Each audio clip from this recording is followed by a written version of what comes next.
Halo anak-anak, selamat bergabung lagi dalam PA Anak GRI Bandung. Nah, hari ini kita akan bersama-sama membahas mengenai Yesus dan hukum Taurat. Anak-anak masih ingat apa 10 perintah yang ada dalam hukum Taurat? Coba kita ulangi sama-sama ya. Yang pertama, jangan ada padamu Allah lain di hadapanku. Kedua, jangan membuat bagimu patung menyerupai apapun dan menyembah kepadanya. Yang ketiga, jangan menyebut nama Allah dengan sembarangan. Keempat, ingat dan kuduskanlah hari Sabat. Kelima, hormati ayahmu dan ibumu. Jangan membunuh, jangan berzinah, jangan mencuri, jangan mengucapkan saksi dusta, dan jangan mengingini milik orang lain. Nah, ke-10 hukum ini, jika dirangkum, Tuhan menginginkan agar kita mengasihi Tuhan dan mengasihi sesama. Kalimat ini mengingatkan kita pada apa ya? Ya, benar sekali. Pendeta Dr. Stephen Tong pernah menciptakan sebuah lagu berjudul Mengasihi Tuhan dan Sesama. Nah, kita akan bersama-sama merenungkan makna hukum Taurat melalui lagu yang diciptakan Pendeta Stephen Tong. Mari kita bersama-sama melatih pujian ini 2 kali.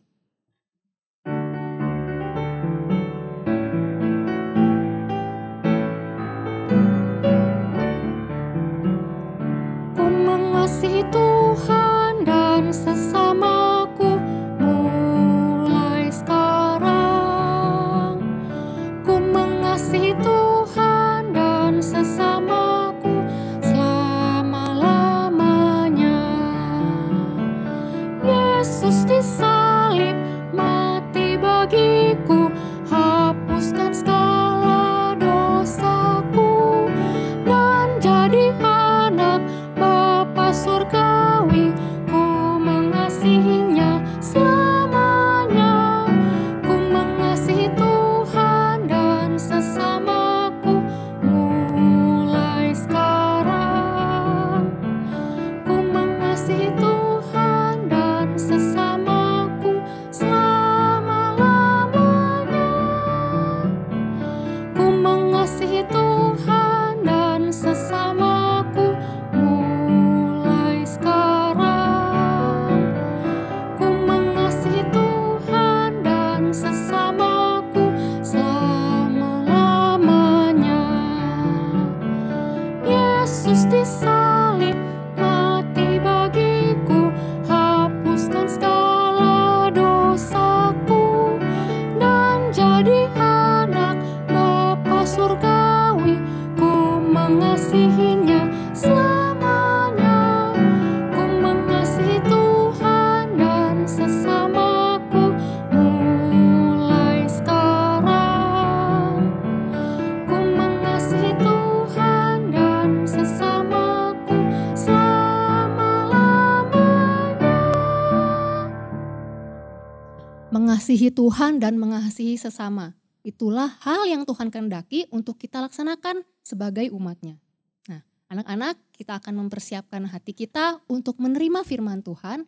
Mari kita bersama-sama masuk dalam saat teduh.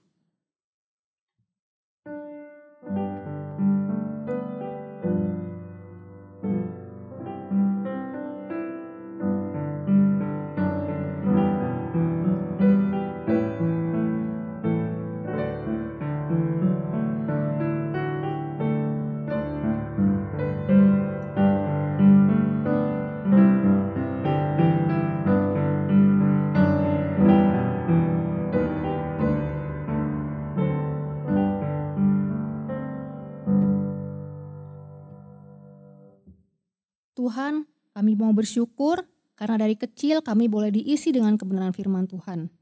Oleh karena itu, Tuhan tolong pimpin kami lewat PA Anak ini supaya sejak kecil kami boleh diisi dengan pemikiran-pemikiran yang benar, dengan cara menjalankan hidup yang benar, sebab kami sadar Tuhan bahwa dunia ini terus berusaha mengisi kami dengan hal-hal yang jauh dari kehendak Tuhan. Berusaha mengisi diri kami dengan pikiran-pikiran yang sia-sia, yang membuang-buang waktu hidup kami.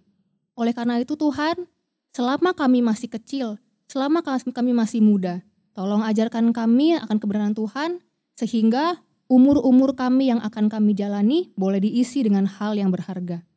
Pimpin sekali lagi kami melalui PA Anak pada siang hari ini. Kami mau serahkan ke dalam tangan anak-Mu yang tunggal, Tuhan Yesus Kristus. Di dalam nama Tuhan Yesus kami berdoa dan kami bersyukur. Amin. Anak-anak, dengan penuh kerinduan ingin mengasihi Tuhan dan mengasihi sesama, Lausa mengajak kita semua menyanyikan lagu yang baru saja kita latih. Kita nyanyikan lagu ini 2 kali.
Baik anak-anak, mari kita persiapkan diri kita untuk menerima pemberitaan firman Tuhan yang akan dibawakan oleh Bapak Pendeta J.K. Wira. Selamat siang adik-adik sekalian. Kita sekali lagi bersyukur bahwa pada siang hari ini kita boleh diberi kesempatan oleh Tuhan untuk merenungkan kebenaran firman Tuhan. Dan hari ini kita akan membahas satu topik yang sangat penting, yaitu bagaimana Kristus dan kaitannya dengan menggenapkan hukum Taurat. Nah, ini adalah pembahasan juga yang berbicara mengenai kita bagaimana mengerti mengenai perjanjian lama dan bagaimana sekarang setelah Kristus menggenapkannya, relasi kita saat ini dengan hukum Taurat. Nah, sebelum kita merenungkan kebenaran firman Tuhan, mari satu kali lagi kita berdoa. Bapa di dalam sorga, kami datang ke hadapan Tuhan, dan kami bersyukur kalau Tuhan sudah memimpin kehidupan kami. Dan biarlah sebagai anak-anak Tuhan, kami boleh makin mencintai firman. Kami boleh bertumbuh di dalam firman, dan kami boleh senantiasa melakukan kebenaran firman Tuhan. Terima kasih ya Tuhan, berkati waktu kami merenungkan firman-Mu. Di dalam Tuhan Yesus Kristus kami berdoa. Amin. Adik-adik sekalian, mari kita membuka Alkitab kita dari Matius pasal yang ke-5, ayat yang ke-17 sampai ayat yang ke-20.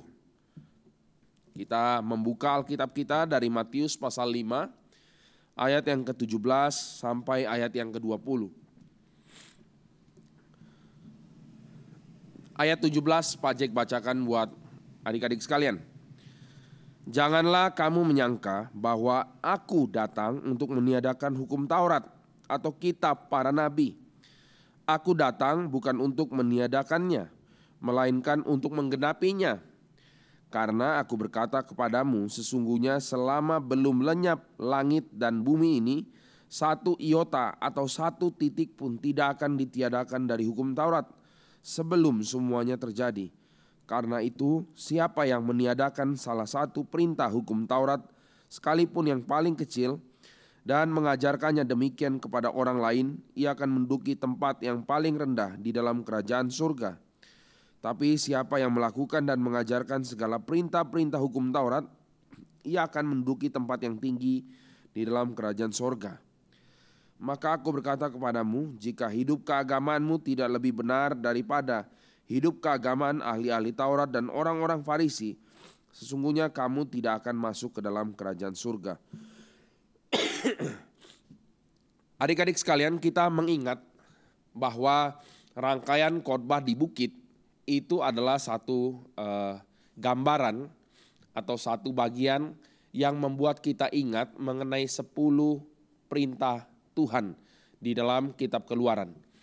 Dan kita bisa melihat bagaimana Matius dengan begitu jeli, dia menggambarkan kitab Matius ini, Injil Matius, itu menjadi satu buah contoh atau satu buah penulisan yang menggambarkan daripada Perjanjian Lama, khususnya Taurat.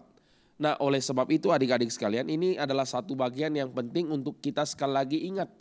Sebagaimana orang Israel pertama-tama itu mereka dikejar-kejar oleh Firaun untuk dibunuh, kemudian melewati Laut Merah, kemudian mereka masuk ke dalam padang gurun.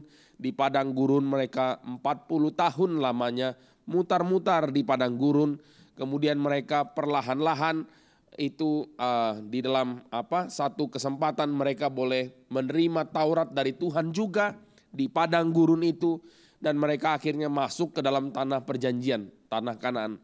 Dan bagian inilah yang digambarkan oleh Matius dari awal, bagaimana Tuhan Yesus dikejar oleh Herodes mau dibunuh, Tuhan Yesus pergi ke Mesir, lalu keluar dari Mesir, dan kemudian dia masuk di dalam pencobaan selama 40 hari, menggambarkan 40 tahun lamanya orang Israel ada di padang gurun, dan setelah itu masuk juga di dalam bagaimana relasi antara hukum Taurat 10 perintah Allah dengan 10 ucapan bahagia. Jadi adik-adik sekalian, kita memahami dengan jelas bagian ini, yaitu adalah Matius itu sangat memahami Perjanjian Lama khususnya Taurat. Dan di dalam bagian yang kita lihat sekarang, ini ada satu bagian yang berbicara mengenai Tuhan Yesus datang. Itu dia akan datang untuk menggenapi hukum Taurat. Nah, pada waktu di dalam ayat 17 dikatakan begini, kita coba lihat ya adik-adik sekalian. Jangan kamu menyangka bahwa aku datang meniadakan hukum Taurat atau kitab para nabi. Aku datang bukan untuk meniadakannya, melainkan untuk menggenapinya. Pertanyaan sederhana, pada waktu Tuhan Yesus ngomong kalimat demikian, pertanyaannya adalah hukum Taurat sudah digenapi atau belum? Jawabannya sudah atau belum? Jawabannya belum.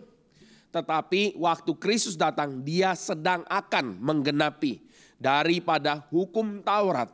Nah, sekarang kita boleh bertanya, Pak, sebetulnya hukum Taurat itu bagaimana sih? Dan apa saja hukum Taurat yang digenapi oleh Tuhan Yesus? Nah, adik-adik sekalian, di dalam tradisi para rabi, orang-orang Yahudi, mereka menghitung bagaimana hukum Taurat itu dituliskan. Dan menurut perhitungan para rabi, terdapat 613 hukum Taurat. Ditulis satu-satu. Misal ada kata jangan membunuh, 1 dihitung. Jangan mencuri, dihitung 2, dan seterusnya. Jadi ada 613. Dan secara umum, adik-adik sekalian, seluruh hukum Taurat ini kita bisa bagi menjadi 3. Apa saja itu? Pertama, hukum yang mengatur tentang keagamaan, ritual. Ritual itu adalah bagaimana tata cara orang Israel beribadah. Yang kedua itu adalah tata cara atau hukum bagaimana orang Israel itu berelasi antara satu dengan yang lain. Jadi sesama orang Israel, ini adalah hukum yang mengatur tentang itu. Dan yang ketiga itu adalah hukum yang mengatur tentang etika, moral. Dan ini adalah 3 bagian. Nah, sekarang pertanyaannya adik-adik sekalian, hukum Taurat apa saja yang digenapi oleh Tuhan Yesus semasa dia melayani di dalam dunia?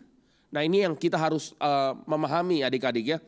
Yang pertama adalah Kristus menggenapi hukum keagamaan atau ceremonial law atau hukum mengenai ibadah. Nah, perihal ibadah, orang Israel itu punya banyak aturan untuk mereka datang menghadap Tuhan. Pertama, mereka harus menyucikan diri. Mereka harus membasuh pakaian mereka. Yang kedua, mereka kalau misalnya habis pergi ke rumah duka dan kemudian memegang daripada jenazah, mereka tidak bisa langsung saja pergi ibadah. Mereka harus ada ritual menyucikan diri terlebih dahulu. Yang berbeda-beda masanya antara satu dengan yang lain. Maka adik-adik sekalian, kita akan bisa melihat bagaimana nanti Kristus menggenapkan bagian ini. Lalu ada hukum juga mengenai bagaimana tata cara memberikan persembahan atau korban. Orang Israel banyak sekali tata cara korban. Salah satunya adalah korban penghapus dosa.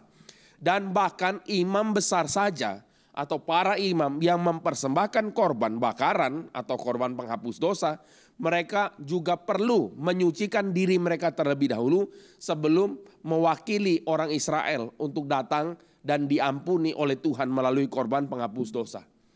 Nah, oleh sebab itu pada waktu kita nanti melihat rangkaian yang dikerjakan oleh Kristus, tuntutan seremonial law itu sudah digenapi oleh Kristus. Mengapa adik-adik sekalian? Karena di dalam bagian kitab Matius kita akan melihat satu fakta yang penting. Apa itu? Yaitu bagaimana Tuhan Yesus itu merendahkan dirinya dan menjadikan dirinya sama dengan orang-orang jemaat daripada Israel, orang Israel. Itulah sebabnya nanti Tuhan Yesus menerima baptisan dari Yohanes Pembaptis. Yohanes Pembaptis punya baptisan, itu adalah pembaptisan untuk pengampunan dosa. Jadi Tuhan Yesus menyamakan dirinya seperti orang berdosa meskipun dia tidak berdosa. Ini yang kita perlu garis bawahi.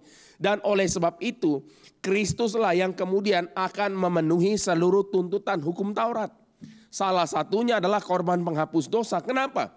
Karena dia menggambarkan, menyatakan dirinya sekarang sebagai domba yang tidak bercacat dan tidak bercelah. Kristus akan mempersembahkan dirinya satu kali untuk selamanya. Menjadi persembahan yang sempurna di hadapan Bapa, mendamaikan manusia, jemaat atau umat Tuhan dengan Bapa di surga. Nah, jadi pada waktu Kristus mati, persembahan korban bakaran, tuntutan ritual, keagamaan, orang Israel, hukum-hukum yang mengatur tentang itu semua sudah digenapi di dalam Kristus punya kematian dan kemudian ketika bangkit dan naik ke sorga itu di dalam kesempurnaan. Lalu bagaimana dengan hukum menyucikan diri? Adik-adik sekalian, kita tahu bahwa karya Kristus itu yang memungkinkan Roh Kudus datang dan menyucikan kita bukan hanya secara jasmani.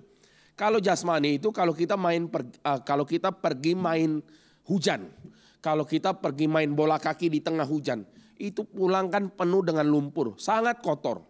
Maka secara fisik kita harus mandi. Itulah sebabnya mama-mama kan sering ngomel. Nak, pulang mandi dulu, habis pergi sekolah, keringatan lari-lari sana sini, disuruh pulang mandi. Itu adalah membersihkan secara fisik, jasmani, dibersihkan secara jasmani. Orang Israel pada waktu itu mereka punya ritual untuk membersihkan jasmani. Tetapi kebersihan yang paling penting itu kebersihan bukan jasmani adik-adik sekalian. Tapi kebersihan spiritual atau rohani kita. Nah, pertanyaannya bagaimana rohani kita bisa dibersihkan?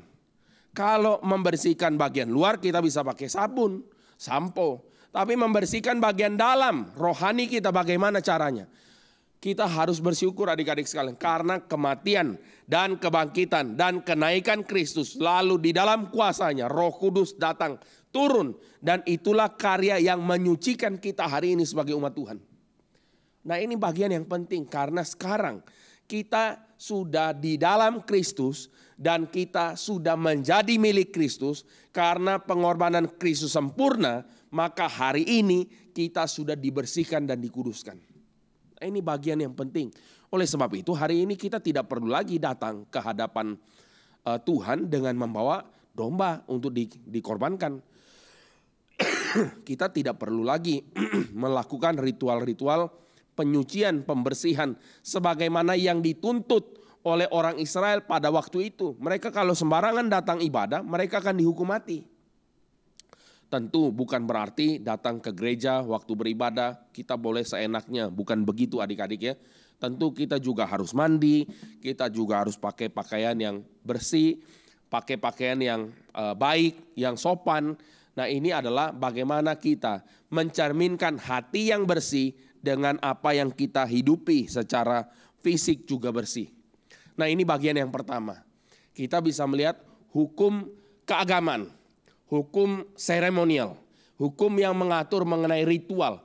Itu sudah digenapkan satu kali oleh Kristus dan sempurna.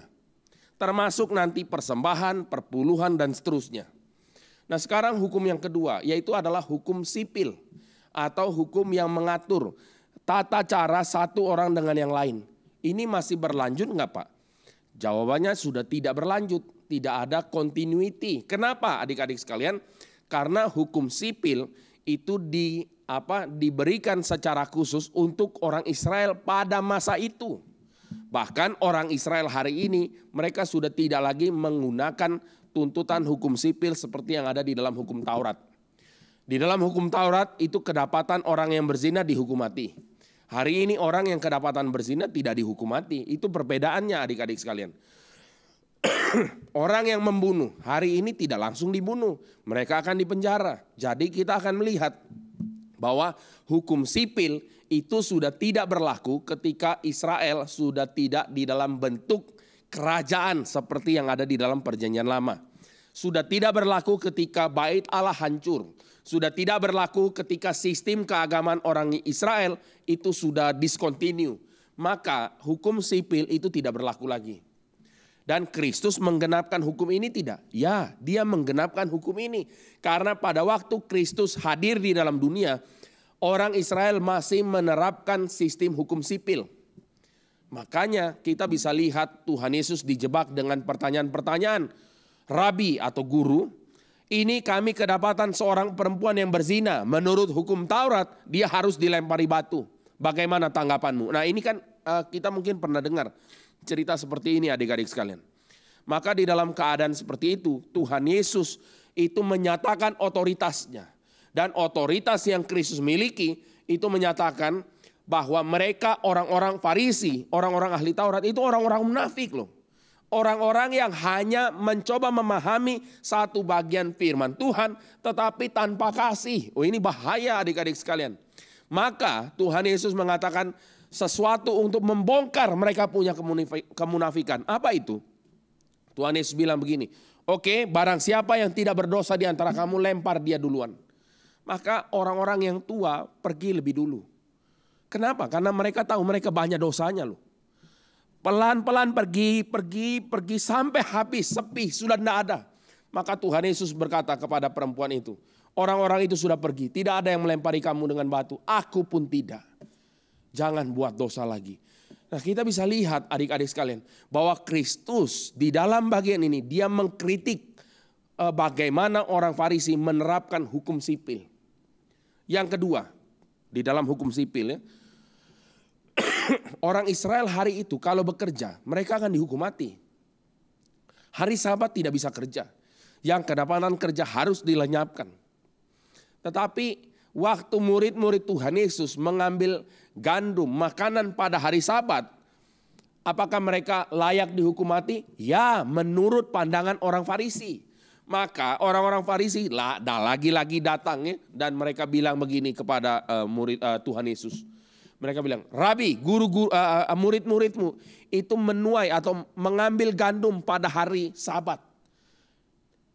Kenapa demikian? Nah maka Tuhan Yesus berkata kepada mereka, aku anak manusia adalah Tuhan atas hari Sabat. Sabat diciptakan untuk manusia, bukan manusia untuk hari Sabat. Maka dia berkata, untuk sekali lagi membongkar kemunafikan orang Farisi ini. Dia berkata begini, siapa di antara kamu kalau sapinya, dombanya atau binatang peliharaannya masuk ke dalam lubang sumur pada hari Sabat tidak tolong? Mereka akan tolong karena kenapa? Harga satu buah lembu itu mahal, maka akan ditolong. Tetapi mereka dengan picik hati, mereka mengatakan orang ini tidak boleh makan pada hari Sabat menuai, padahal mereka butuh makanan. Dan banyak hal lagi adik-adik sekalian. Maka kita bisa lihat di dalam hukum yang kedua. Hukum yang kedua itu sudah tidak berlaku, hukum sipil. Pertama, pada waktu orang Israel sudah hancur bait Allahnya. Tetapi yang di dalam bagian ini juga kita bisa melihat pada waktu Kristus datang, dia adalah Tuhan atas hukum Taurat. Dia memberikan penafsiran yang tepat. Dan dia pada waktu memberikan penafsiran ini, itu orang Israel akan dibongkar kemunafikannya. Adik-adik sekalian, hati-hati dengan menerapkan hukum tanpa cinta. Pak Jack akan kasih contoh adik-adik ya. Membaca Alkitab baik gak? Baik. Membaca Alkitab perlu gak? Perlu. Orang yang mencintai Tuhan akan baca firman gak? Akan baca firman. Tapi adik-adik sekalian, kalau kita menggunakan pemikiran orang Farisi untuk menekankan hal yang baik dengan hukum yang kaku, dia akan mematikan. Contohnya begini, akan menghasilkan orang judgmental. Misal, kita adalah orang yang dipengaruhi orang Farisi, kita akan bilang kepada teman kita, kamu baca Alkitab enggak? Dia bilang, oh ya kadang baca, kadang enggak. Kita akan masuk di dalam satu hati yang suka menghakimi orang lain. Kita akan bilang begini, kamu orang Kristen kan? Kalau kamu orang Kristen harus baca dong Alkitab. Kamu mencintai Tuhan enggak? Kalau kamu mencintai Tuhan harus baca Alkitab. Kalau enggak baca Alkitab kamu tidak mencintai Tuhan. Kamu harus baca Alkitab. Nah adik-adik sekalian, antara memperingatkan atau mengingatkan orang untuk membaca firman dengan memaksakan kalau kamu tidak baca kamu tidak cinta Tuhan. Ini sesuatu hal yang berbahaya. Maka kita perlu ingat baik-baik hari ini. Kenapa? Karena hukum Taurat itu pertama-tama sudah digenapkan oleh Kristus di dalam cinta yang begitu besar. Ini bagian yang penting. Oke, yang pertama tadi apa? Hukum yang mengatur tentang keagamaan. Yang kedua adalah hukum yang mengatur tentang hubungan manusia yang satu dengan yang lain atau hukum sipil. Yang ketiga, ini hukum yang membahas tentang hukum moral. Nah, hukum moral ini adalah hukum yang menggambarkan kita punya relasi antara manusia dengan Tuhan. Pada waktu seorang manusia membunuh, dia bukan hanya menyakiti orang yang dibunuh, tetapi dia menyakiti Tuhan sendiri. Maka di dalam 10 hukum Taurat, itu salah satunya mengatur relasi antara manusia dengan Tuhan. Ya, jangan ada padamu Allah lain, jangan menyebut nama Tuhan Allahmu sembarangan, kuduskan hari Sabat, seterusnya. Dan kemudian ada hukum yang berbicara mengenai relasi antara manusia satu dengan yang lain. Hormati orang tuamu, jangan membunuh, mencuri, berzina, menginginkan dan seterusnya, bersaksi dusta. Maka kita bisa lihat hukum moral itu sebetulnya adalah hukum yang menggambarkan relasi antara manusia dengan Tuhan. Maka adik-adik sekalian, setiap manusia yang melanggar hukum moral kita bisa katakan itu adalah tindakan yang berdosa. Maka hukum moral masih berlaku enggak? Ya, satu sisi. Tetapi tidak lagi berlaku. Kenapa? Karena Kristus sudah menggenapi tuntutan hukum moral. Maka dari itu setiap manusia yang berdosa yang percaya kepada Kristus tidak binasa. Karena mereka akan mendapatkan pengampunan. Tapi tentu saja kita harus mengutip daripada Roma pasal 6 ayat 1. Pak Jack akan bacakan sedikit ya buat kita.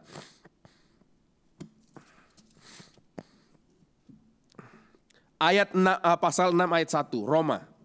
Ini kita harus garis bawahi, meskipun hukum moral sudah digenapkan, meskipun konsekuensi atau dampak dari pelanggaran hukum moral sudah ditanggung oleh Kristus, bukan berarti kita boleh bersenang-senang dalam dosa. Justru orang yang bersenang-senang dalam dosa itu adalah bukti nyata bahwa mereka bukan milik Kristus. Oke ya, ini penting adik-adik ya. Kita lihat Roma pasal 6 ayat 1. Pak Jack bacakan. Jika demikian, apakah yang hendak kita katakan? Bolehkah kita bertekun dalam dosa supaya semakin bertambah kasih karunia itu? Ayat 2. Sekali-kali tidak, bukankah kita telah mati bagi dosa? Bagaimanakah kita masih dapat hidup di dalamnya? Atau tidak tahukah kamu bahwa kita semua yang telah dibaptis dalam Kristus telah dibaptis dalam kematiannya?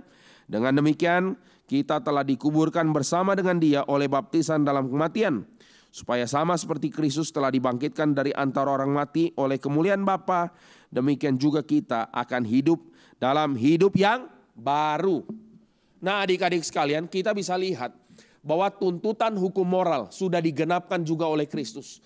Dan hukuman atas pelanggaran hukum moral, kalau engkau membunuh, kalau engkau mencuri, engkau akan binasa. Tapi ini tanggungannya sudah ditanggung oleh Kristus pada waktu dia mati di atas kayu salib. Kita bersyukur. Tetapi bukan menjadikan kita orang-orang yang sembarangan. Adik-adik sekalian, justru karena kita tahu Kristus sudah menggenapkan seluruh tuntutan hukum Taurat, kita bersuka cita. Tapi kita menjalankan anugerah Tuhan yang besar ini dengan rasa takut dan gentar. Mau adik-adik untuk hidupnya dipakai oleh Tuhan? Maukah engkau hidupmu dipakai untuk kemuliaan bagi nama Tuhan?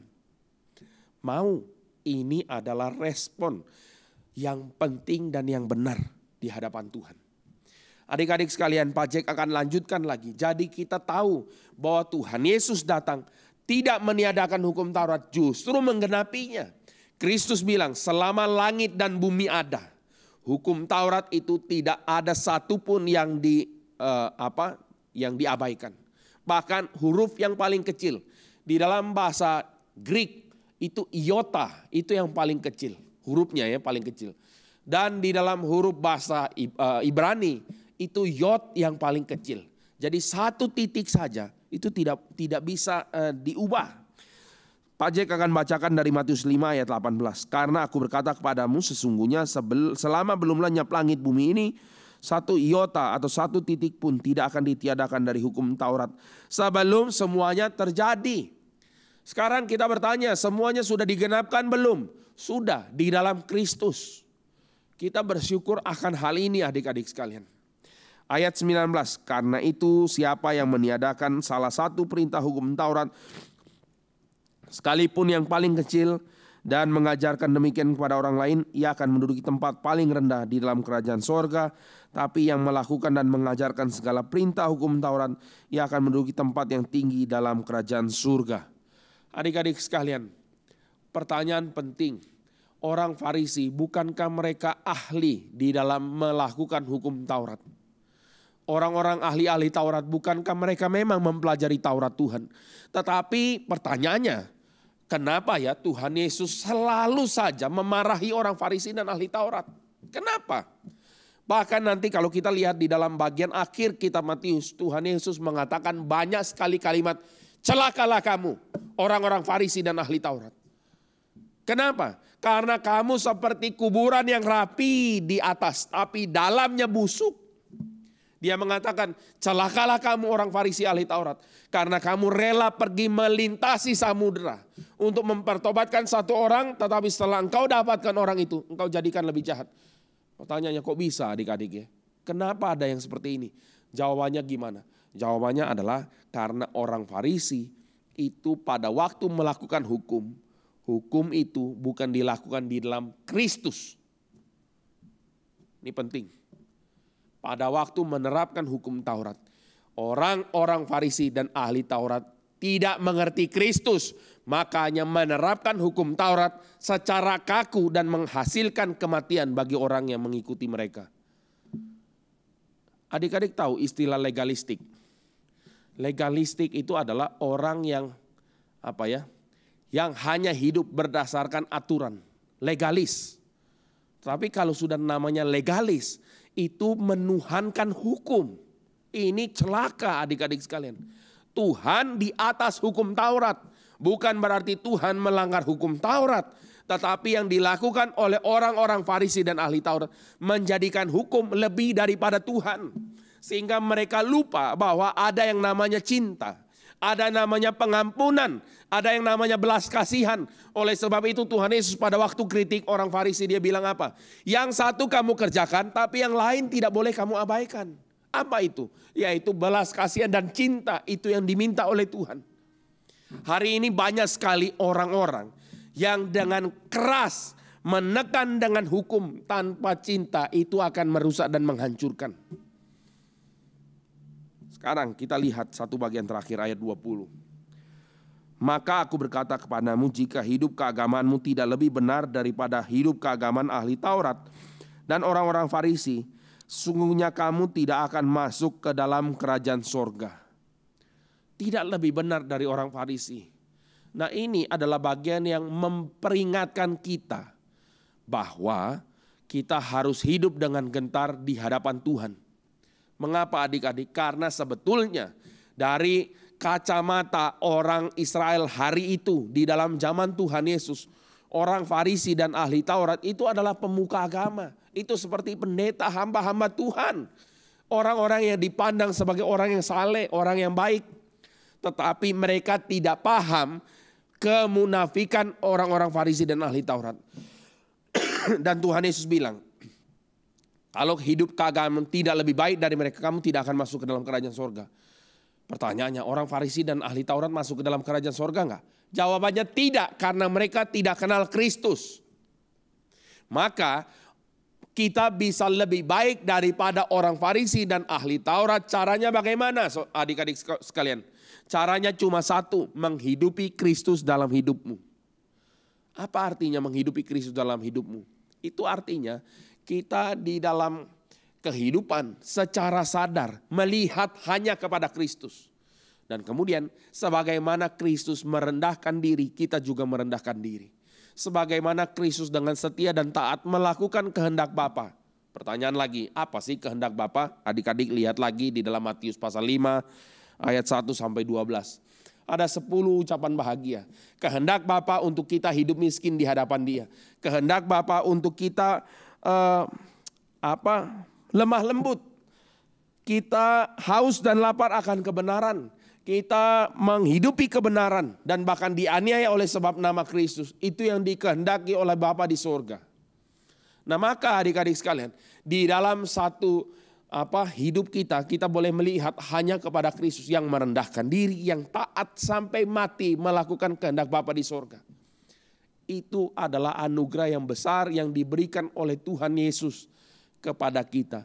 Dan karena Kristus sudah menggenapkan hukum Taurat secara sempurna, hari ini kita bersuka cita karena kuasa daripada hukum Taurat yang mematikan itu sudah ditaklukkan oleh Kristus. Hari ini kita boleh bersuka cita. Oleh sebab itu adik-adik sekalian, setelah kita merenungkan mengenai hukum Taurat, kita menyadari ada beberapa hal. Yang pertama, kita menyadari bahwa kita sebetulnya layak untuk dihukum dan kita layak untuk binasa. Tapi kita diampuni oleh Tuhan. Kita mendapat belas kasihan oleh Tuhan. Oleh sebab itu yang kedua, karena kita sudah diampuni, baiklah kita mengampuni orang yang bersalah kepada kita. Karena kita sudah dicintai oleh Tuhan, hendaklah kita mencintai orang-orang yang ada di hadapan kita hari ini.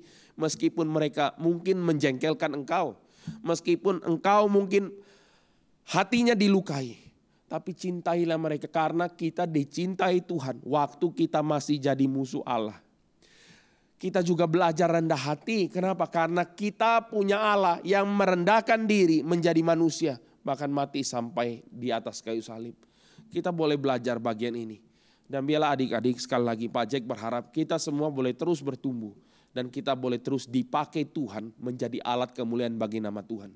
Mari kita berdoa.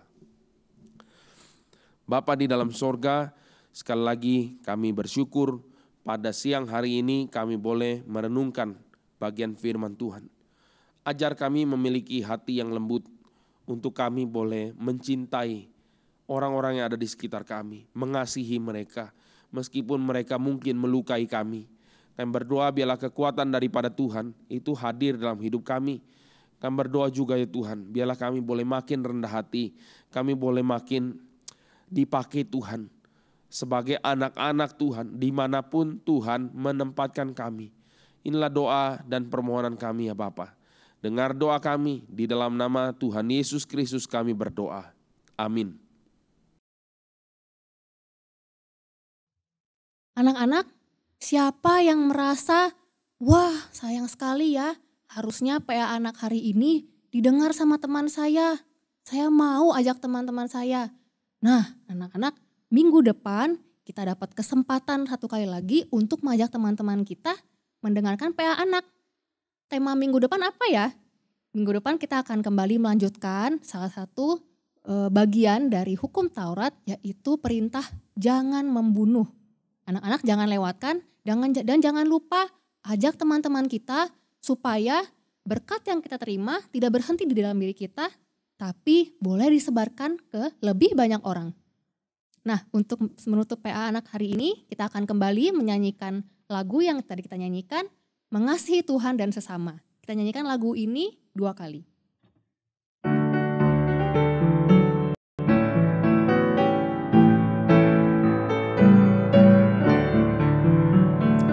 Ku mengasihi Tuhan dan sesamaku mulai sekarang. Ku mengasihi Tuhan dan sesamaku selama-lamanya. Yesus disalib mati bagiku, hapuskan segala dosaku, dan jadi anak Bapa surgawi. Ku mengasihinya selamanya. Ku mengasihi Tuhan dan sesamaku mulai sekarang. Ku mengasihi Tuhan dan sesamaku selama-lamanya. Ku mengasihi Tuhan dan sesamaku mulai sekarang. Ku mengasihi Tuhan dan sesamaku selama-lamanya. Yesus disalib mati bagiku, hapuskan segala dosaku, dan jadi anak Bapa surgawi. Ku mengasihinya selamanya. Ku mengasihi Tuhan dan sesamaku mulai sekarang. Ku mengasihi Tuhan dan sesamaku selama-lamanya. Anak-anak, sampai jumpa minggu depan di hari yang sama dan jam yang sama. Jangan lupa ajak teman-teman kalian. Tuhan berkati semuanya.